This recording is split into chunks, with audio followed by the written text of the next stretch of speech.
Good morning. My name is Rebecca Shi, and I am the CEO of the American Business Immigration Coalition. Welcome to Secure America's Workforce Fly-In. Woo! All right, so for those of us that was at the orientation, we are here because we want to secure our border and secure the workforce, and we can do both. And we're really thankful for our host today. You'll hear from him shortly. He is an apple farmer, a fighter, and a winner, Congressman Dan Newhouse from the great state of Washington. Thank you, Congressman.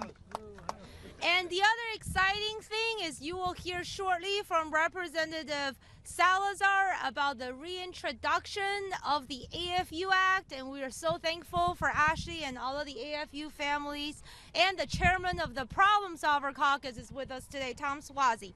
So, woo! We have 1.7 million worker shortage in the U.S. and growing, which is driving up the cost of food and housing for everyday Americans. When labor goes down, prices go up.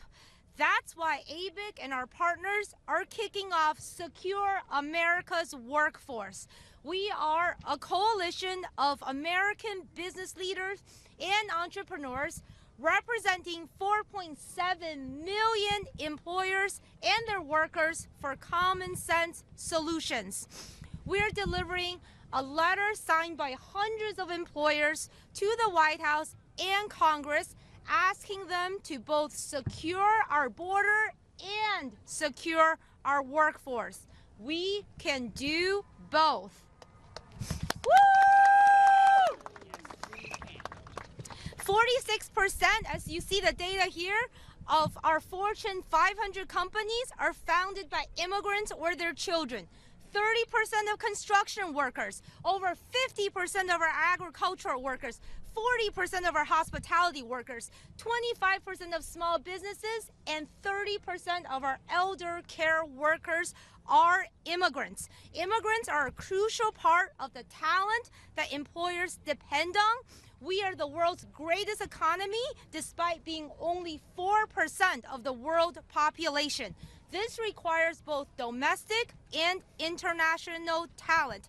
That's why we're here to support the Farm Workforce Modernization Act, the Dignity Act, the AFU Act, all bipartisan efforts to both secure our border and secure our workforce.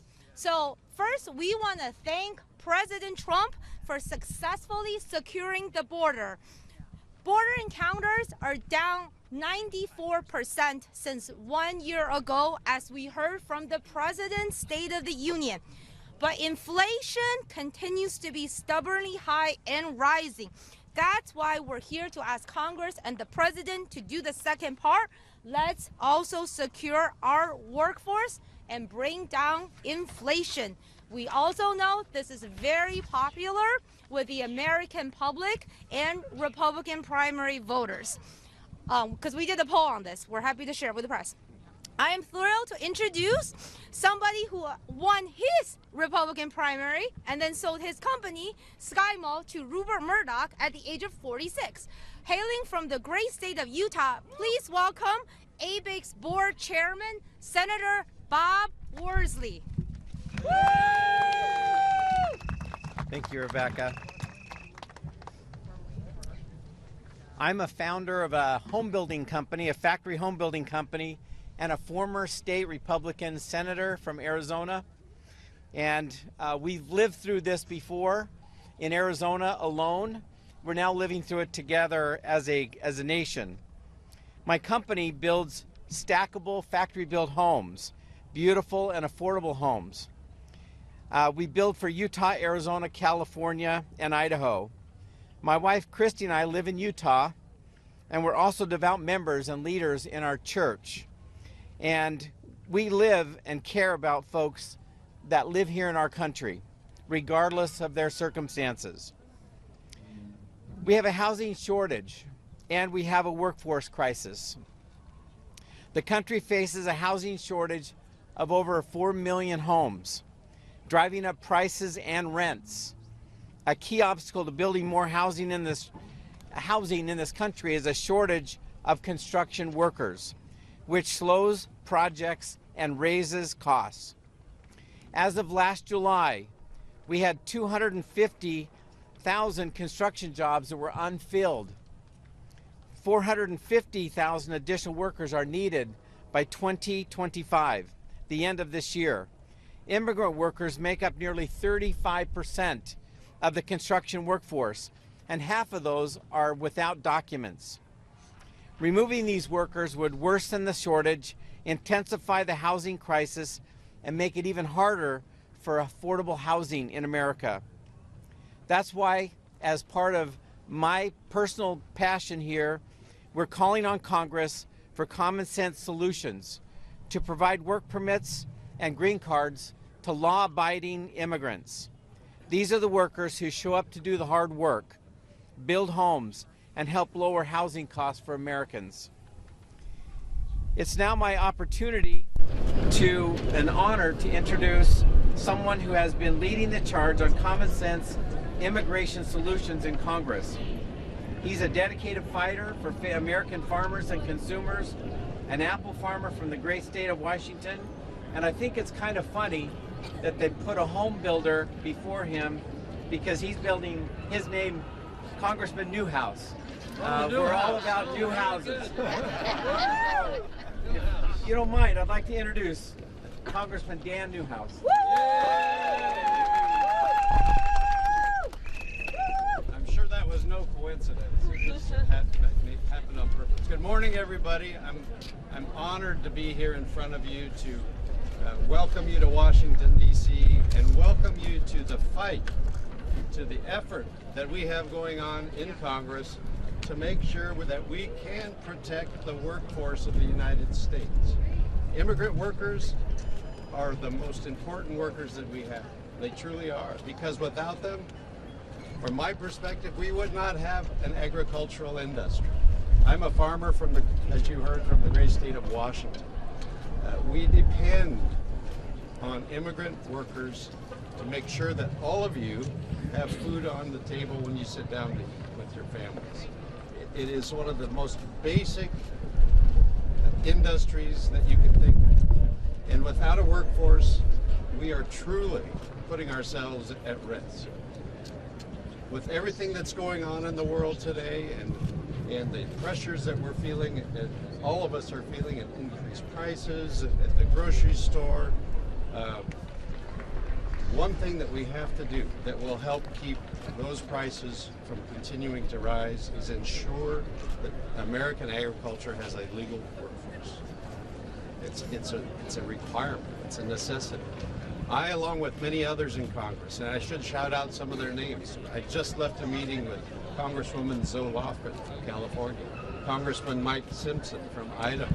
The list is long of the people that are engaged in this effort to make sure that agriculture has a dependable workforce on into the future that is legal, that we can be proud of the fact that we employ people that are in this country legally. That's what we all want, the workers and the employers. So we have to continue to do that. I am very optimistic. So Rebecca, Abig, I want to thank all of you for your helping to bring this issue to the level that it needs to be in order to have success. I think we have a lot of things that are working in our favor right now. I truly do.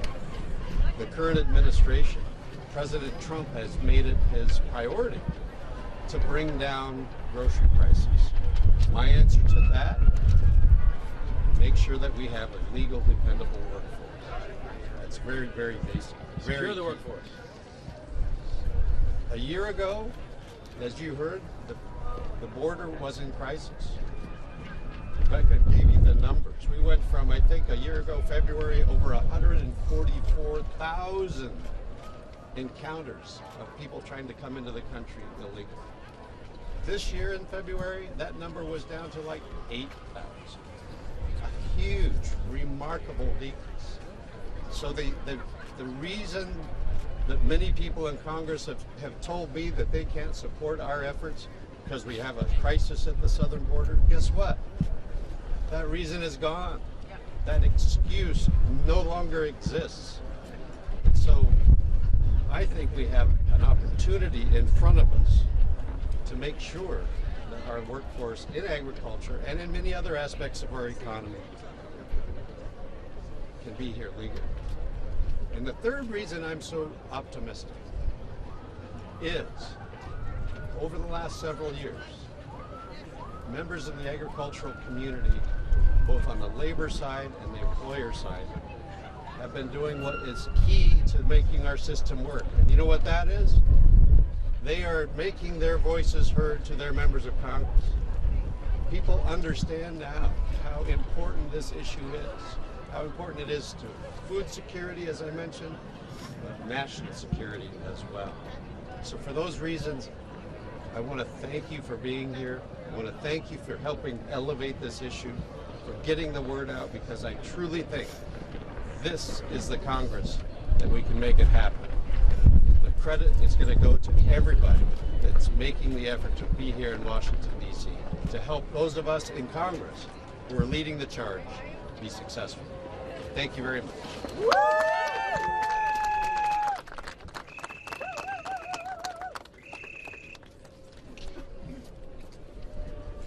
Good morning, everyone.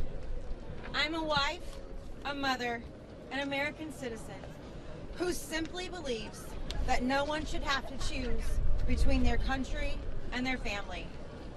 Yet, that's exactly the choice the immigration laws forced 1.2 million U.S. citizens to make. As I grew up in a dairy farm in rural Ohio of Irish and German immigrants, I understood the American dream. That is why I joined American Families United to fight for the 1.2 million U.S. citizens like myself who simply want a chance to keep our families together.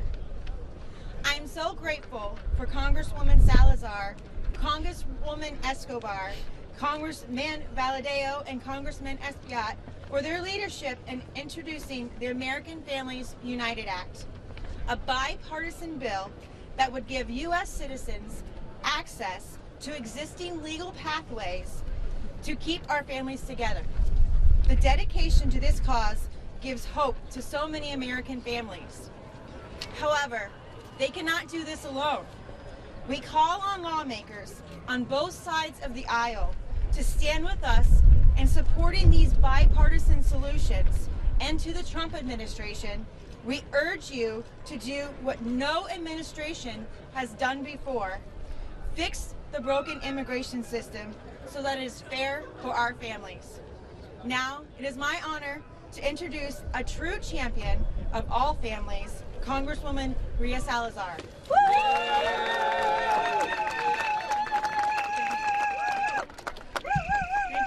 Thank you, and I agree with my colleagues' bipartisan coalition that we have here that this is one of the most important topics that we are facing as lawmakers. We are proud Republicans, and we do know, and I agree with Newhouse, that this is the moment to fix the immigration system that has been broken for the last 40 years. For everybody. For the families, for the agriculturals, for construction, for hospitality, for the average American. President Trump promised that he was going to seal the border. He did. That he was going to deport Tren de Aragua. He's doing it. That he was going to do away with the gangs, MS-13. He was going to send them back to El Salvador. And that is happening as we speak. So we applaud that, because no one wanted an open border. No one wanted 4 years of open borders with 10 million people, many of them Tren de Aragua, many of them child sex traffickers, bringing kids from Central and South America. We don't know where they are, and we need to find them. So the problem was immense, but this administration fixed it in 40 days. As Newhouse said, our country has been built on immigrants, My parents, I'm first generation Cuban American, others are Greek Americans, others are Italian. It doesn't matter. We all come from somewhere. And right now, as statistics indicate, we have from 10 to 12 million people who are immigrants. Many of them sound and look like me, Hispanics from Central and South America, who have been here for more than 5 years. They are not the people who just arrived through the border 4 years ago, who have been the silent heroes. They have been doing in silence, day after day, the work that is needed for our economy to grow, in agricultural, in construction, in hospitality. These people do not have a criminal record. Many of them have American children. Many of them have been paying taxes year after year, knowing that they're not going to get that money back. But nonetheless, they're here because they love the American dream. And they have helped us to have food by Friday, as Newhouse said, to have new homes for the workforce, and to be able to go to nice hotels and pay a cheap price. So, it's time to do something revolutionary and give them a dignified life in the promised land. And that is the name of my bill. 4 years ago, we introduced it. You were none of the House. He was one of those who accompanied me on this trek. But now is the moment to bring dignity back. And that is what we're doing here. The Dignity Act of 2025. We're about to introduce it. It's going to be revolutionary. Why? Because it's going to be Solomonic. It's going to be in the middle. We're going to cut the baby in two. And we are going to satisfy those people in the agricultural, in the hospitality, in the construction, the political sector, the Republicans and the Democrats. It's not perfect, but it's the art of the possible. And we are going to be able to fix once and for all 40 years of a broken system, the immigration system. This is what all have been working on for 4 years, and I do believe that the Trump administration will be the one fixing the problem. Trump is not going to be the guy who's fixed the problem in Israel, or with the Houthis, or with Ukraine and Russia. He will also be the guy who will give us internally a solid and sound immigration system. The Dignity Act caters or cares about those 10 to 15 million people who have American children, who have been paying taxes, who do not have a criminal record, and who have put food on the table year after year, or built the homes, or helped the hospitality industry, and they have helped growth. They have brought growth to our economy. We will not be able to continue being the #1 economy in the world if we do not have hands. And those hands are inside. I'm not talking about those people who came in through, I'm not talking about those who are coming in. I'm talking about the ones who are here. And they have roots, and we all know them, and we love them, because most of them have not committed a crime. So I thank you. As Newhouse said, we need all of you.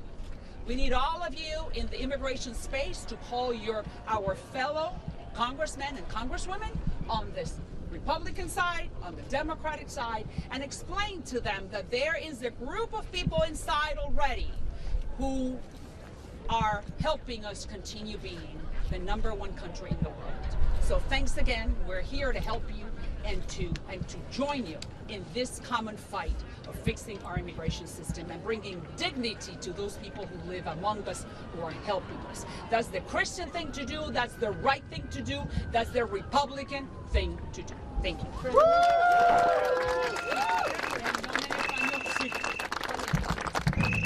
me to say, do you think I'm really going to remember all that in Spanish? 1 minute. In Spanish? Yeah. All right, en español. Right. No, I should have done it.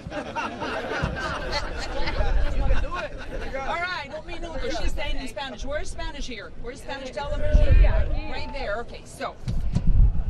Estamos aquí en el Capitolio para recordarle a la administración que nosotros representamos orgullosamente, de que este es el momento que ha llegado de darle dignidad a aquellos que viven en los Estados Unidos. Estamos hablando de esa gente que lleva más de 5 años, esa gente que tiene hijos americanos, la gente que ha pagado impuestos, la gente que está haciendo los trabajos de una manera silenciosa que nadie más hace, que llevan años en los Estados Unidos ayudando en construcción, hospitality and agriculture, agricultura y en los hoteles. Esas son la gente que se merece ahora, cuando ya esa frontera se cerró, se merece que salgan de la oscuridad y darles dignidad. Dignidad para que sigan viviendo de una manera digna en la tierra prometida. Yo voy a presentar una legislación, una ley que se llama la Ley Dignidad, y necesito que todo el mundo me ayude porque sola no lo puedo hacer, por eso tenemos a los republicanos y a los demócratas, para poder luchar juntos y hacer que este país arregle su problema migratorio de una vez y para siempre. El presidente Trump es el que lo puede hacer. Lo hizo en Ucrania, lo hizo con Rusia, lo hizo en el Medio Oriente, lo hizo con los Houthis y ahora lo va a hacer internamente con inmigración. Muchas gracias por su ayuda.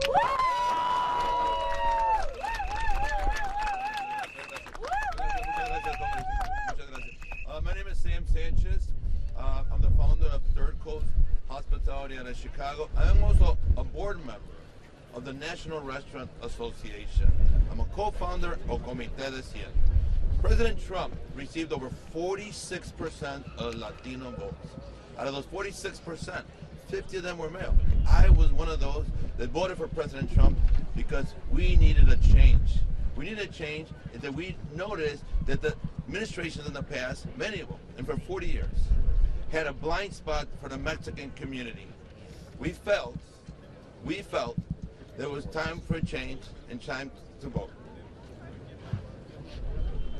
We need, we're asking President Trump, okay, so we're here to support his statement that he made in Meet the Press on the Dreamers Belong Here. We're asking President Trump to please find the dignity that the previous administration found for many of the new arrivals, like from Ukraine, Cuba, Salvador, Venezuelans, Nicaraguans, Haitians, that came to the United States with a work visa. We're asking just for to be treated with dignity and respect, a work visa for those who've been here for decades paying taxes, contributing to the work and contributing to the build of our country. We're asking President Trump to please help us pass immigration reform and Congress to bring common sense to the table where we have elected officials of Democrat on both sides of the party. Now I would like to bring to the podium someone who has common sense and deals with the everyday issues of Americans and everyday issues. Congressman Tom Swatz.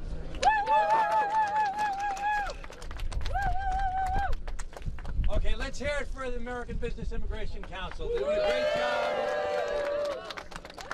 And, you know, I'm a Democrat, and I'm here with these two Republicans, and there are Democrats and Republicans throughout the Capitol that are trying to work together to find a solution to the immigration crisis here in America. We have to secure the border, we have to fix the broken asylum system, and we have to treat people like human beings and secure the workforce.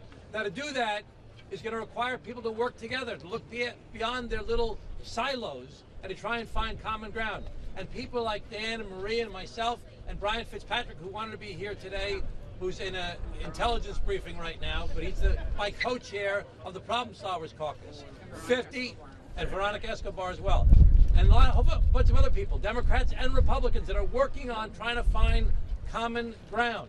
In the Problem Solvers Caucus, we have 50 members of Congress, evenly divided between Democrats and Republicans, that have a workforce that is working on trying to find common ground. We have bills like Maria and Veronica's bill. We have Farm Work Modernization Act that Dan was working on just today with a bunch of Democrats and Republicans. There's work that I've been doing with a guy named Marcus Luttrell from Texas. So we have to secure the border. We have to fix the broken asylum system. We have to make a legal pathway for the Dreamers, for the temporary protective status recipients, for the farm workers, for the healthcare workers, for the other essential workers, for the spouses of U.S. citizens. We have to work together to finally resolve an issue that the American people want us to do. And to do that, we need everyone here. We have to build a coalition, or continue building a coalition, of business, badges, and the Bible, all working together to solve these problems, to secure the border, and to treat people like human beings. Working together, we can do that, but we need all of you to participate. Thank you very much, everybody. Vamos a seguir adelante juntos. Great. I know the members have to go back. I just want to take a few questions for the members before we continue. Yeah. Questions from the back. Go. Yes. Yeah, my name is Jesus Garcia from Latino. Thank you for doing this. I just wanted to ask you, since President Trump is the one that can push Republicans in Congress to do this thing, have you had any kind of meeting with him, or are you gonna bring it on the table to support these projects? The Trump administration understands that after we have secured the border like we have, and that we're deporting the criminals who happen to be illegals, there has to be a national conversation that will start very soon. What are we going to do with the whole immigration system? And how are we going to help the workforce that you guys are talking about? Construction, hospitality, and agriculture. What are we going to do with those people who are needed, who are here, and who are in the shadows? Trump is a construction guy.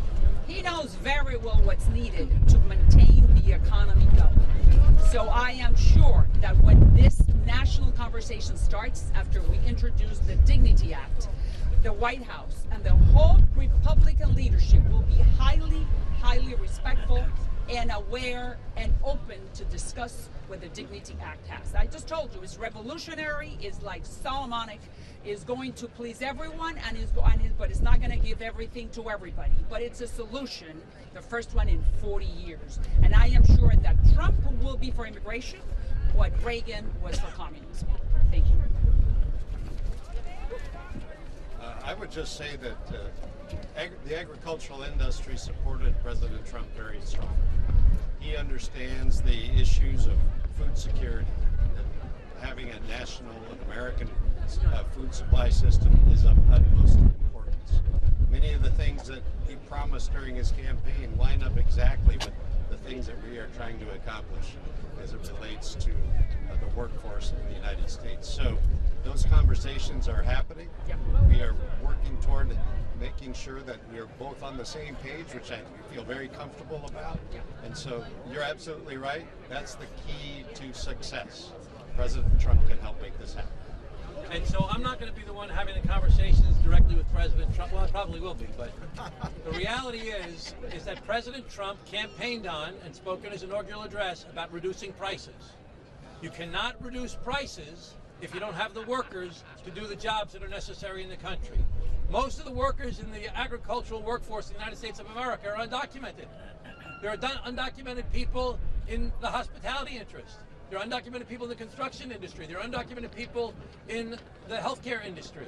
You cannot not have these workers. So when you hear the slogan, secure the border and secure the workforce, you need to have a workforce that can do the jobs that are necessary to keep our economy moving. If President Trump wants to reduce prices like we all do, we're going to need to do something to have a secure workforce in America. So that's why it's three things together.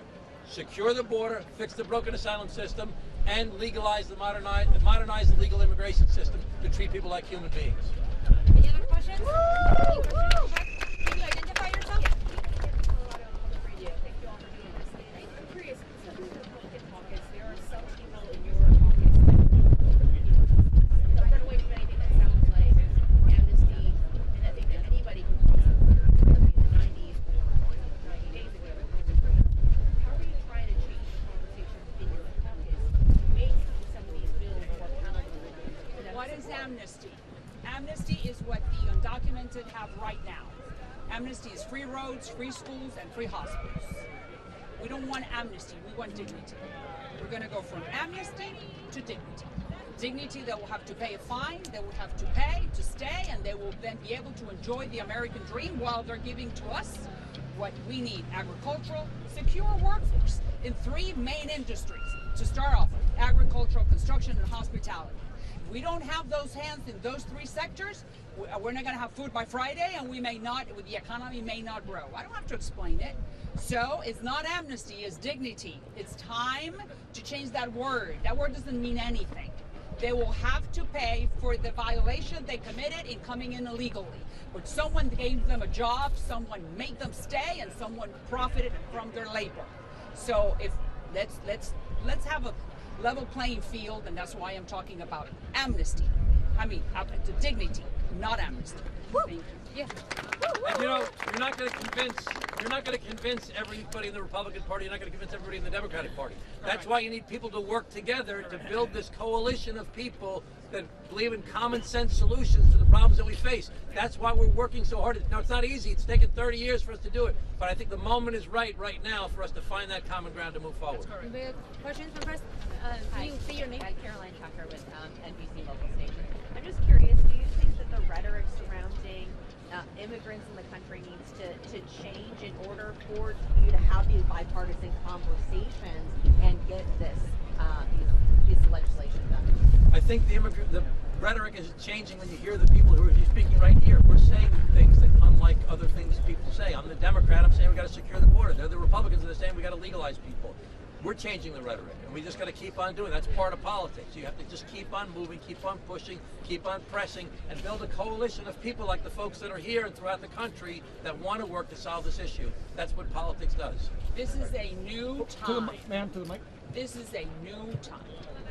4 years of Biden taught us what you can analyze. I thought it was the worst thing that could have happened to the Hispanic, largest minority in the country in 100 years. Because by opening up the border for 4 years and allowing 10 million people, then you erased from the table the conversation of what are we going to do with DACA? What are we going to do with these families? What are we going to do with DAPA? What are we going to do with the Dreamers? What are we going to do with TPS? All that got erased because we had the inflood, we had that gush of people. So now we're trying to bring that back to the table, start that conversation, and the only people who can do this are the 435 members of Congress. And that's why we're here. And we're going to be talking to our colleagues, the Democrats and the Republicans. And I am sure, because this is a new reality and we need a new national conversation, that we'll have to fix something that has been broken for 40 years, and it's our duty. And I do believe that the White House, I mean, there's a new sheriff in town and he gets it. And he will get that at some point we got to fix this problem, just like many others he's fixing. And I would just add one thing, reiterate that the dynamic is different than it was 4 years ago, than it was a year ago, than it was several months ago. And that's the, if you look at those numbers that I quoted to you about what the illegal encounters on the border, the picture is completely different.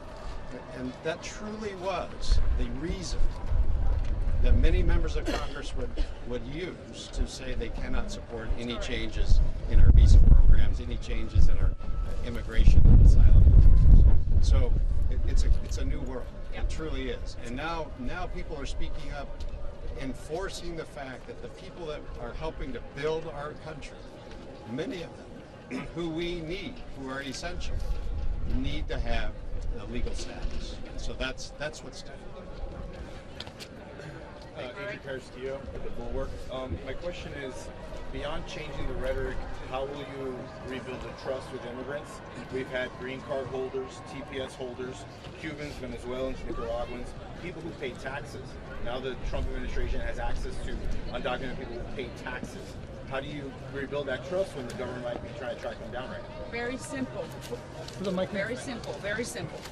Introducing legislation, like the one I'm going to introduce, the Dignity Act, and have people like Newhouse next to me and other members of the Republican Conference and other members of the Democratic Caucus. That's very simple. You introduce legislation and you ask the Lord to help you and guide you how to make it into law. But we're resolute. We know within the Republican Party that we need to solve the problem, and that is why I'm reintroducing something that is going to be revolutionary, and I would like all of you to follow us and to help us make it into a reality. That's the way. Doing the work, writing the legislation, and putting it in the hopper. One more question? Go ahead. I think he was first. Evan Carr, NBC. Hey, the president has said, hey, this is going to be a lot of short-term pain with tariffs and immigration. Is the American Business Council ready to deal with that short-term pain as business owners? And are you, Congress people, prepared for your voters to endure that short-term pain? So as the ABEC CEOs, we have hundreds on the Hill today. We're asking Congress and the President for common sense solutions. The president ran on border security and securing the border, and he has done that successfully, and we want to thank him for that. And so we're here for the other half, secure the workforce, because that's what's going to bring down inflation, bring down the costs of goods and services and housing. And because when we don't have adequate labor, prices will go up, as we're seeing that today. And so that's why we're here, because we need a solution on inflation and the economy as well. I'm just going to have, all right. We're going to have a few other employers just to share the economic impact at this moment. I want to introduce Rachel Roberts from the American Mushroom Institute, and also thank our members of Congress who have to run to a vote, so they have to run early. Go ahead, Rachel. All right, so glad that the members of Congress are here and are talking about working together, because that's exactly what we need. My name is Rachel Roberts. I'm the president of American Mushroom, and we're the National Trade Association for mushroom growers. So if you like fresh mushrooms and if you like fresh food produced in the United States, you should be very interested in this issue of workforce. In our industry, for example, we employ 21,000 people across the country, and they're contributing to the economy, and they're building communities, and their kids are going to our schools and high schools, and they're coming back to our industry. So we see the mushroom industry and U.S. grown food as a story of success of immigrant labor.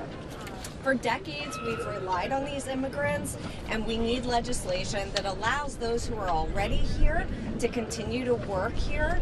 The Farm Workforce Modernization Act was a really great standard bearer for an idea of legislation that should be brought up again. What Representative Salazar is bringing up is going to be very helpful for us. We want to push these things across the line. I have with me today a grower from Pennsylvania.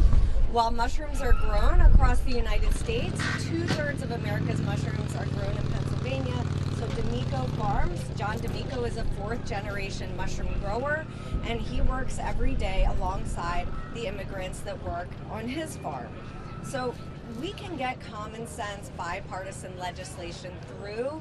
We need it not just for farmers who see immigrants as employees. No, we need it for our rural communities where the immigrants are also the bedrock of the community, going to schools, shopping in the same grocery stores as all of us who live in these farming communities. They represent 20% of the agricultural workforce across the country. In our industry, it's even more than that. So they're critical for mushrooms to keep growing, for the mushroom industry to keep grabbing wonderful headlines. We hope that you all are eating them and excited about them, but it's just not that simple. They can go away if we don't have the immigrant workforce that we need, that enjoys working in our industry and that works there year-round.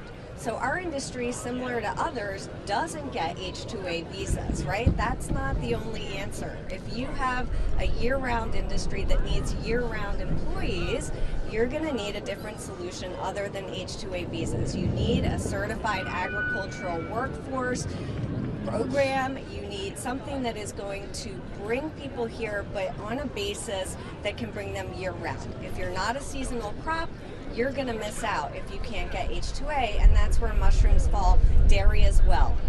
So we need the reforms that the workers need to stay here. We're excited about what we're hearing in Congress, that there's a bipartisan effort to bring some of these acts forward, and that's why we're here today. So just thank you, John, for attending with us today. Think about your farmers who are 4th, 5th, 6th generation farmers, but also think about the workforce that works alongside them. Thank you so much, Rachel. I'm so pleased to introduce our next speaker, Ana Valdez, who is the CEO of the Latino Donor Collaborative, and the reason we have some wonderful, important data around us today. So, Ana? Thank you so much, Becca, and thank you, ABIC, for this important effort. So my name is Ana Valdez, as I was saying, CEO of the Latino Donor Collaborative. We're a think tank that creates the data that shows the real contributions of Latinos in the United States, the economic ones. And to your point about the ABC reporter, about rhetoric, we are the ones providing the data to show the reality, right? The rhetoric is a stereotype. the data shows exactly who we are. And so all the numbers that you see here about the contributions come from us.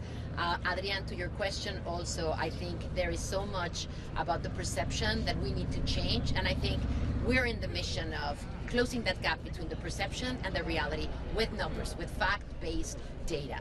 So we released a report every year, one of the many. We released 65 reports, but one of them is the GDP, the country, the product that we're creating for this country is wealth. Wealth not only for Latinos, but for everybody.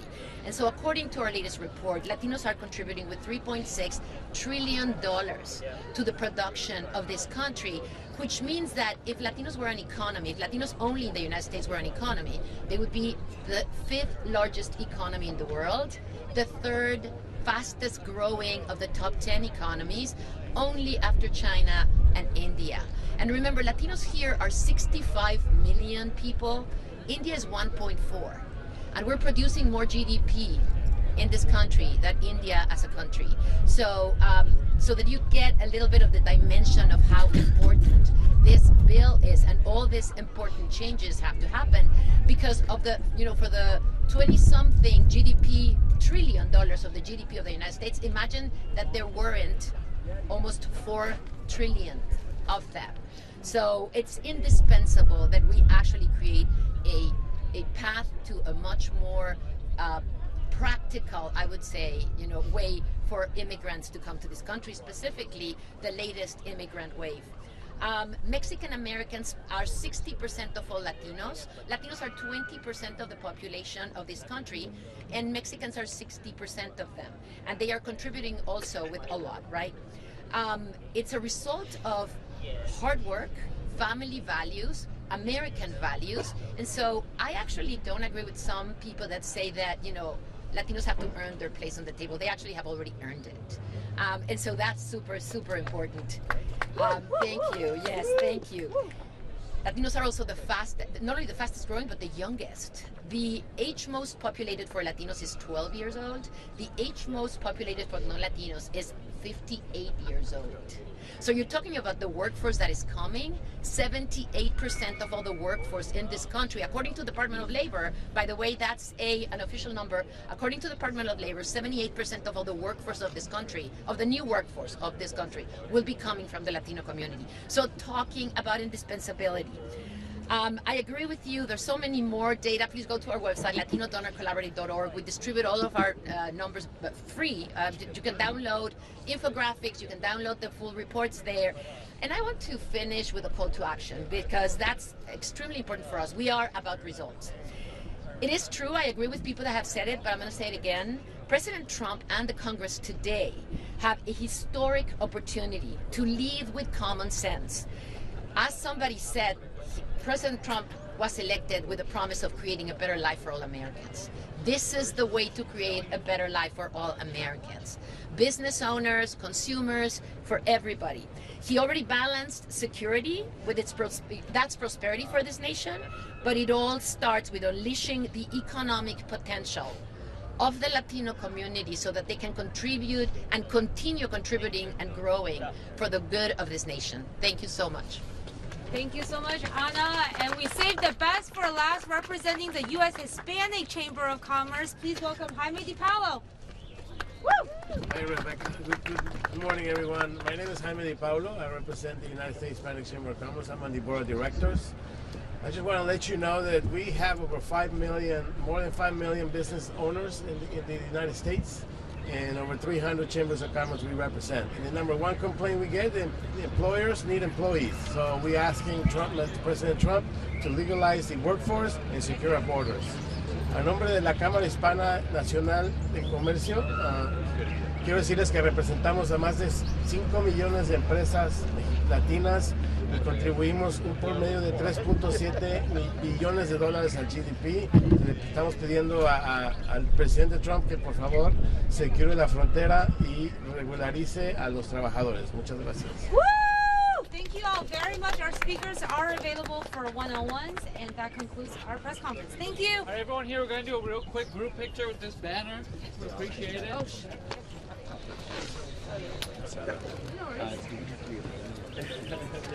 Old man will come grab your stuff.